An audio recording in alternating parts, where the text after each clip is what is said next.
Hidden charges और fees, ये नाना प्रकार के चार्जेस जो आज मैं सदन में लाया हूं, ये माननीय वित्त मंत्री जी तक पहुंचे ताकि देश के आम आदमी की जो जेब बैंकिंग सिस्टम काट रहा है ये उसे पता लगे, ग्राहक को भी और माननीय वित्त मंत्री जी को भी। मिनिमम बैलेंस पेनल्टी, यदि आप न्यूनतम बैलेंस नहीं रखते हैं तो 100 से 600 रुपए प्रति माह बैंक आपका काट लेता है।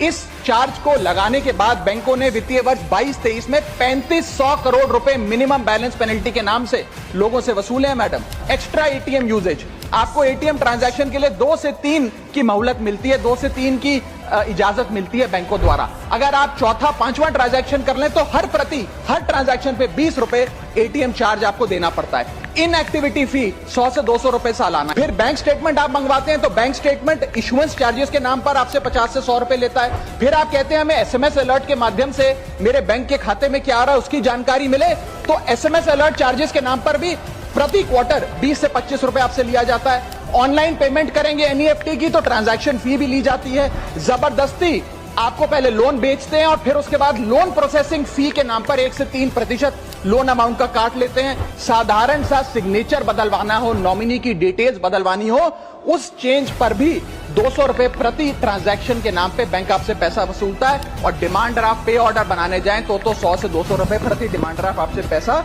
वसूलता ही वसूलता है। यानी कि कस्टमर्स की जेब काटी जा रही है और कस्टमर्स को पता भी नहीं लगता कि कितना पैसा बैंक इन नाना प्रकार के चार्जेस के चलते आम आदमी से वसूल रहा है।